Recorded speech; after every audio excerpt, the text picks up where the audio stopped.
welcome to the show. I'm Sergeant Richard Lloyd, Public Information Officer for the Santa Rosa County Sheriff's Office, and I'm really excited. Thanks everyone for joining us today. I have a new co-host. Hi. Hi. Jacqueline Kovac. She is our new Crime Prevention Coordinator here at Santa Rosa County Sheriff's Office. Welcome.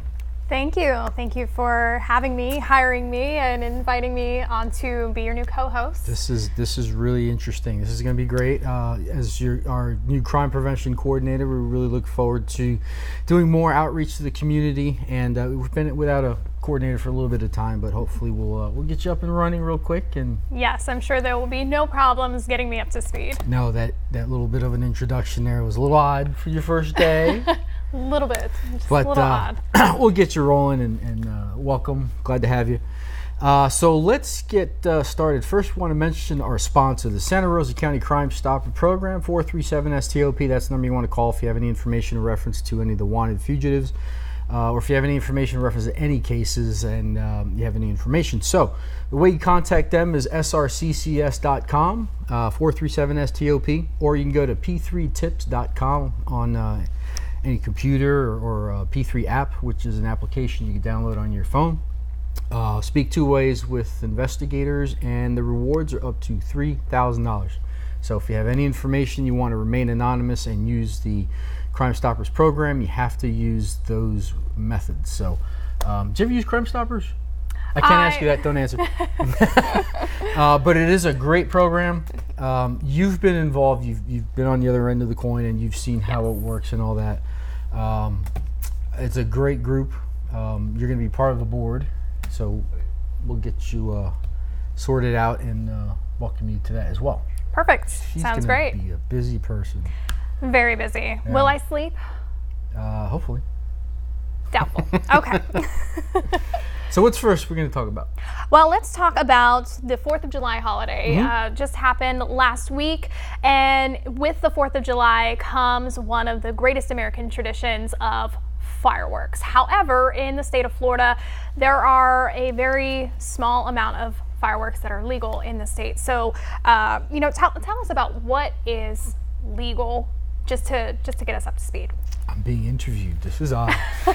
Yes, actually, we created a little bit of a shortcut. If you want to know exactly what's legal, I know it's after the fact, but there's a lot of people that still have a stash of fireworks laying around. So we do anticipate some of them will be going off for the next couple weeks. If you go to our website, santarosasheriff.org, on the top right-hand corner, you'll see a little thing that says fireworks.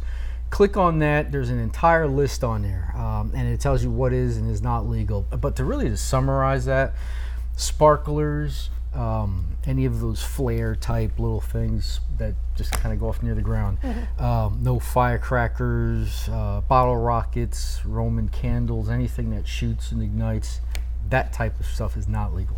Perfect. I mean, basically, if you're going across the state lines just to purchase these items, they're likely not allowed to even be in this state.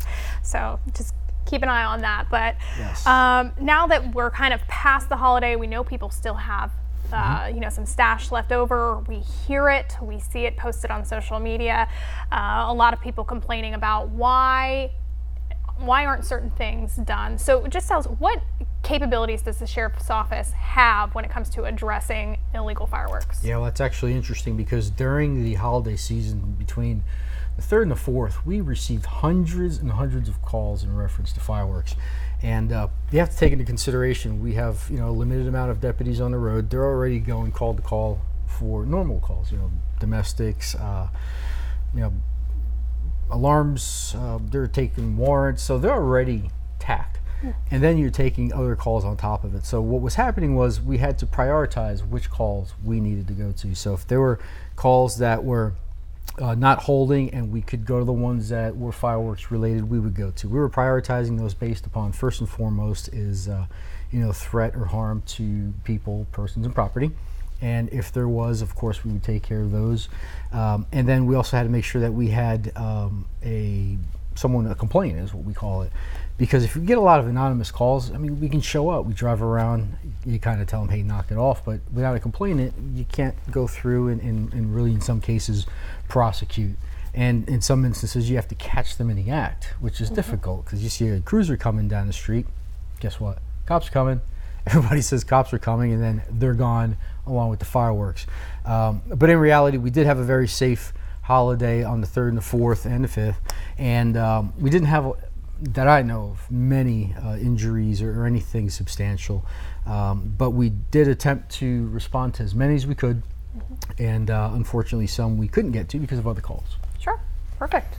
All right, well, let's get into the positions that are open at the Sheriff's Office. Yeah, as usual, we want to talk about our current open positions, and right now we have 2 law enforcement sworn positions that are open, and we still have 2 dispatch positions that are open. And if you're interested in applying for those positions, just go to santarosasheriff.org, career tab, and under there you'll see all the job openings. You'll be able to apply online, which is fairly new for us, and you can go on there, apply. If you have any questions in reference to the particulars of the job, you can call 983-1100, ask for human resources, and they'll be able to answer any questions you got. Okay, good to know. Very simple process. Answer a couple questions, It is. fill It's everything very easy. out. Very self-explanatory, that process. Yeah, and hey, we had a shooting. I just wanted to mention real quick over on Justice Circle in south end of the county, and this was a little unusual. Person didn't die or anything, but he got shot in the upper leg area in the back, if you know what I mean. And he went to the hospital. He's doing well from our understanding. We can't seem to find the victim, but it's just a strange scenario. I mean, if you get gunshot wound, you may want to be a victim at some point, but he doesn't want to be a victim. So that did occur. We also have our Teen Driver Challenge program, which is taking place. Guys, sign up online. You know, we've had a ton of people sign up. We have a few classes that are open. We're also opening it up for Saturday classes now that school's about to start. So we've opened it up to Saturday. If you have a permit, you're good to go. You don't have to have an actual driver's license, although it's preferred, but if you have a permit, you're good to go. So they're doing a great job over there. We're graduating people. It's a great class. It's not driver training or driver education. It is a supplement to it. So you're learning some great techniques to drive. You're going to go through it, right? Yes. Great. Learn how to drive like a Floridian. Yeah. Hey, let's go to a quick commercial break, and we'll be right back. Why are we here? Because you guys busted me stealing from cars. So how were you getting into these cars? It's easy, man. I just open the doors. What do you mean you just open the doors? Most of the cars I get into are left unlocked. What are you looking for when you get into these cars? Cell phones, wallets, guns, purses with money, and even sunglasses. You'd be surprised what people leave in their vehicles. If people would just lock their cars. If people would just lock their cars. And welcome back. I want to recognize the sponsor of the show, the Santa Rosa County Crime Stopper Program, 437-STOP. That's the number you want to call if you have any information in reference to any of the wanted fugitives you're going to see in a little bit. But let's welcome our guest for our second segment. This guy over here is Tom Lloyd. He is the Emergency Management Operations Chief. Yes, I am. That's a lot of words there. It is. It is. It is. So welcome to the show. Tom's Thank been you. here once before, and he always brings a wealth of information because of what you do. Thanks for having me back. What do you do? I operate. Just basically facilitate many different emergency services during different types of emergencies, and do a lot of prevention with our community, just to make sure that everyone's prepared And for our worst day. How long have you been around the emergency services world in Santa Rosa? 12 years now? Oh, 11 Really? 11 years total, I think it is. 11 or 12. Yep. so we started around the same time. I Yes. didn't know that. Yeah. Cool. And I actually started on September 11th. That's So interesting. It is. I started 911 on 911. Nice. Yeah. Nice. Very nice. So, we've had a very interesting summer this year. Yes, we have. It has been very wet. It's been rainy. We've had a lot of interesting weather issues. So, how does the county handle these kind of severe rain spells, and what do you guys do? So we do the best we can to obviously prepare ahead of time for any potential rain events or storm events. The summer is thunderstorm season, Right. And those storms have a tendency just to pop up in the afternoon. So we'll monitor the weather daily. If we think, or if Mobile Weather thinks, the National Weather Service thinks that we're going to have the potential for some severe weather in our community, they may do some conference calls, but they will make sure that we are aware And then we prepare just to make sure our community has the information, excuse me, the information they may need in the event of a flood or some dangerous lightning, thunderstorms, hail, that type of thing that our summers usually hold. And, you know, for the folks at home, what I find interesting is, and I stay attuned to my phone because Tom will send me a message, and that's usually how I find out what kind of weather is coming. So it goes to Tom first, who then sends it out to everybody else. I'll usually disseminate it through all of the emergency services. Yeah. So thank you, because I appreciate it. Especially no problem. This last one, I was in Orlando taking a class, and that storm had come through. You actually kept me on my toes with that, because you asked me any weather coming. Oh yes, it is. Yeah. And there was a lot of weather, and we ended up leaving early and coming back home and just make sure everybody was good to go. Yes.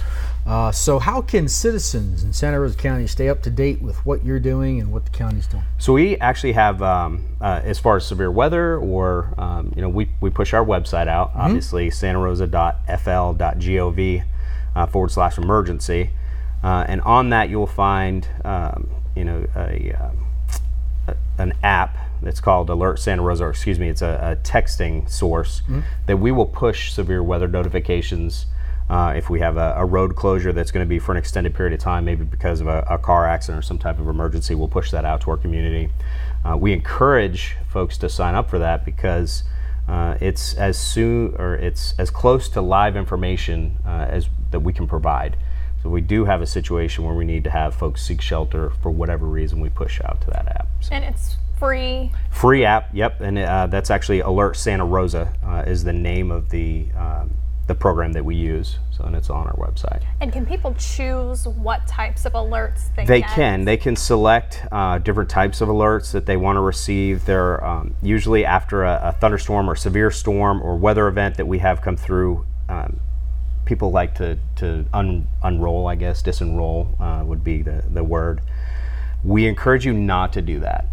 9 times out of 10, that app stays quiet unless we need you to know something. And that's usually a time-sensitive event that we push the notification out to it.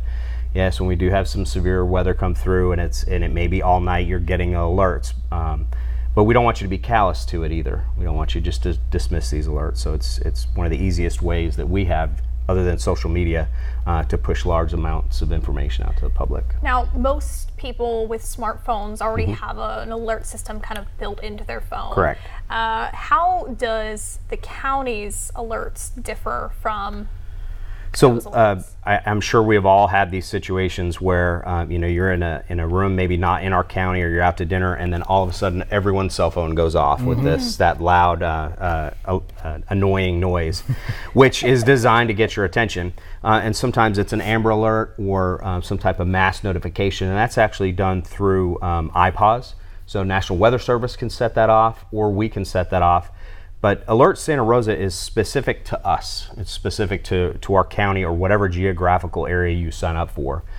So you may be in Pensacola and we have a storm come through in Santa Rosa County, and you may not get that notification unless you have it tied to an address. So it's based on geolocation as well. Perfect. Hence the reason you sign up for it. Right. So sign up for it. What's that link again? It's on our website, santarosa.fl.gov emergency / emergency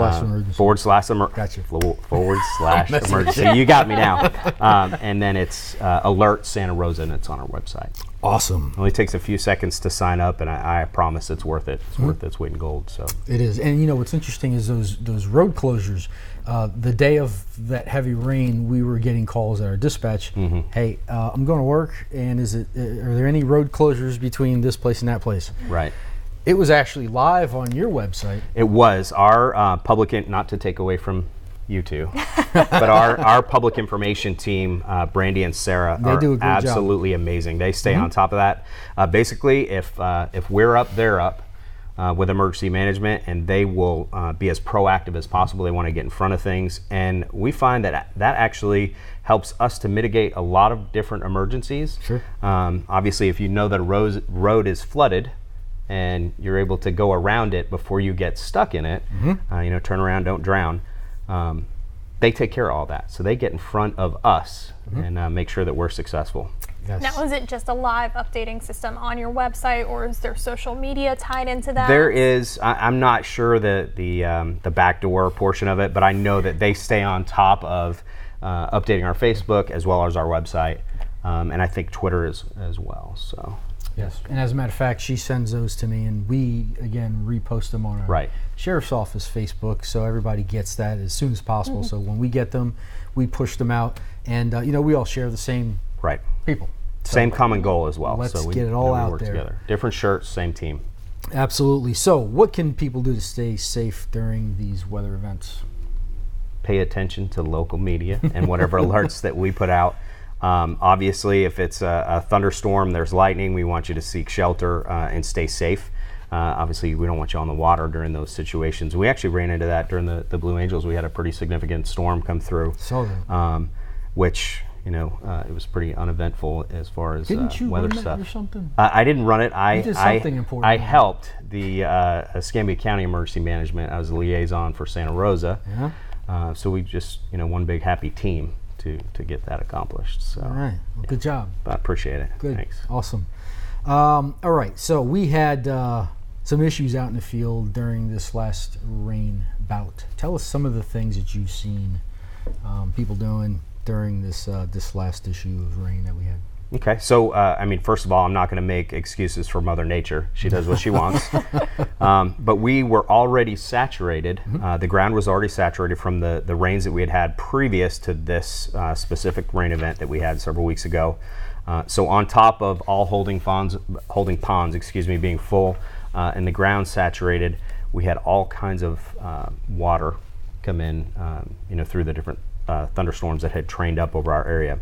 Some of the problems that we saw, again, people were driving through roads that were flooded, and we did see some issues with that were attributed to the heavy rainfall with drainage.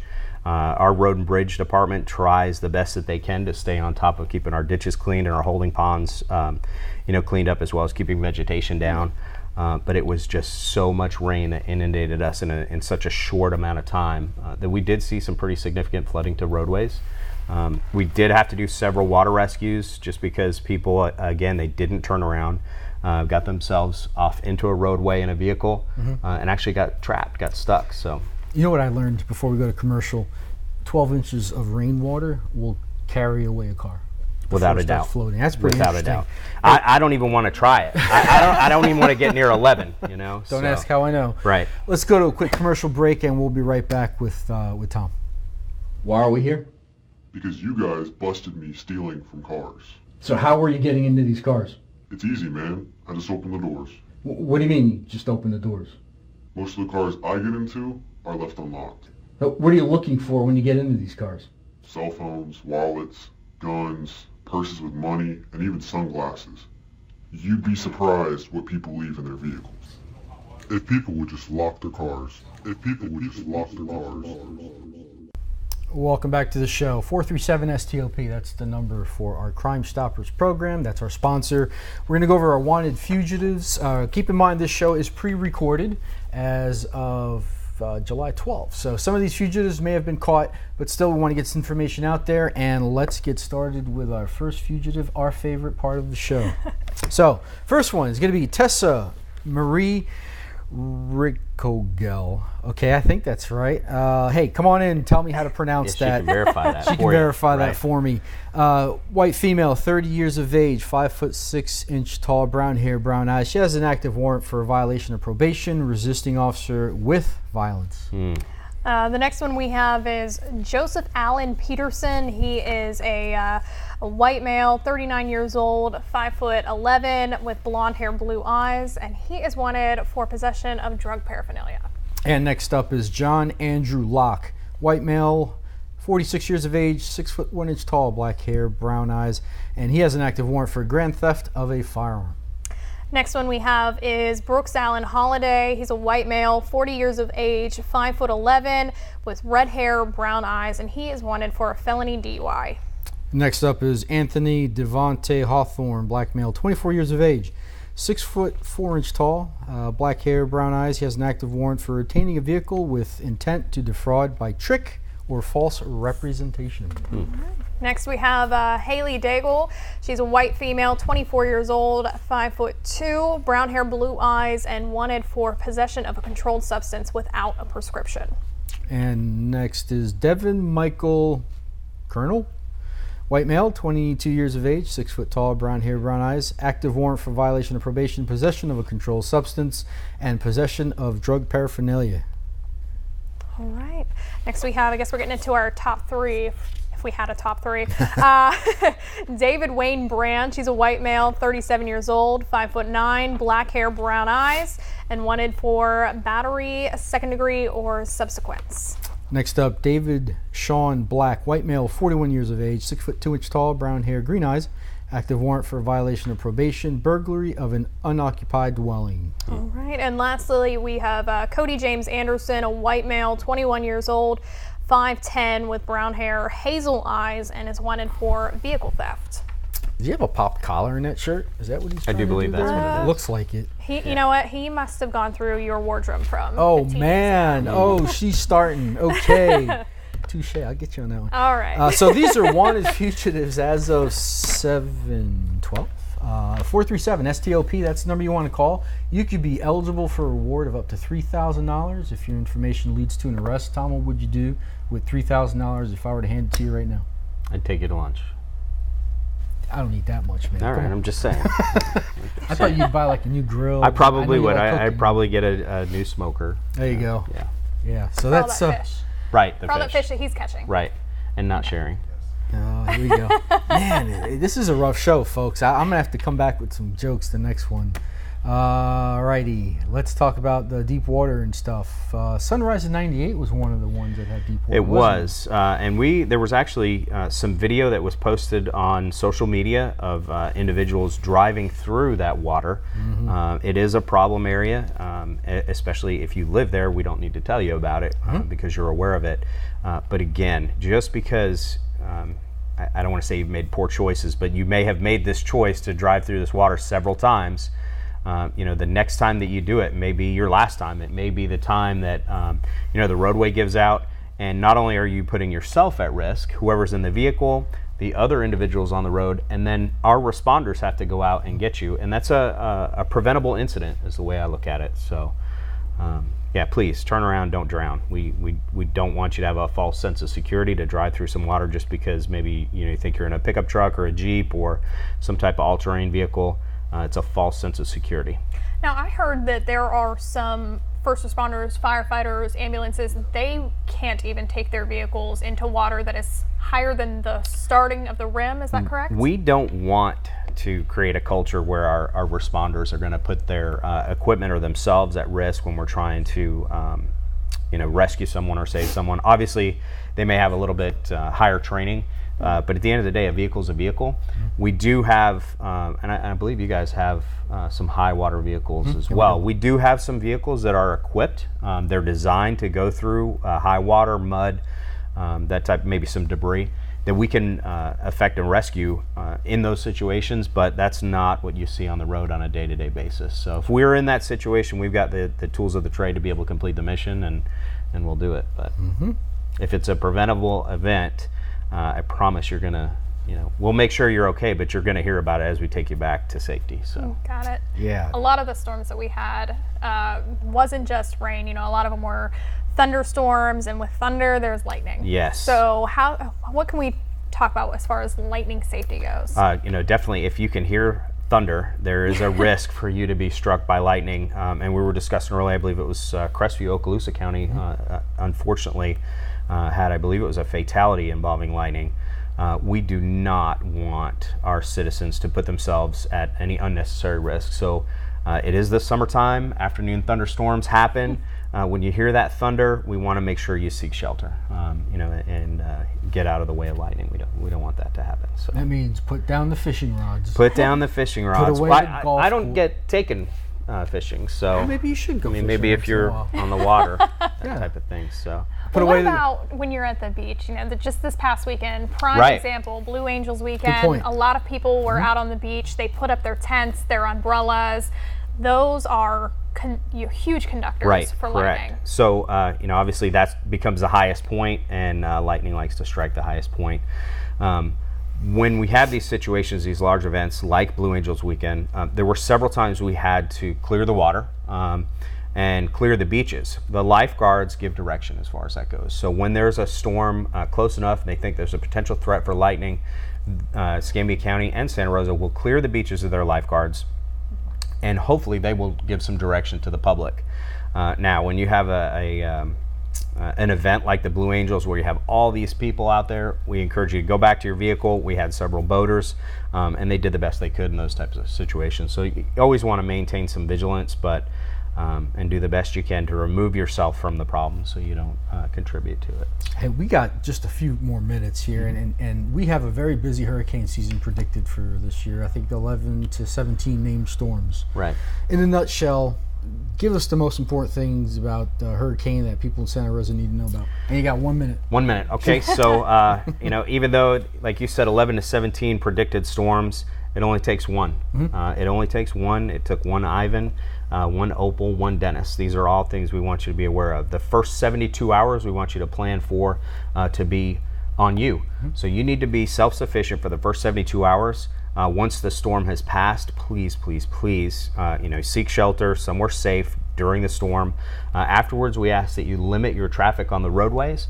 Obviously, you want to go out and see what kind of damage there is, but that slows us down in our response process. So, Tom, if someone wants to call you, how can they get a hold of you? you're going to have to flip the page. Wow. Oh, okay. Yeah, that's all right. We'll call you. 983 info. 983 info. Yeah. Tom, thank you for coming. Thank you. Jacqueline, welcome to the show and the organization. Folks, if you have any of the wanted fugitives, 437 STOP. We'll see you on our next show, and thanks for joining us today.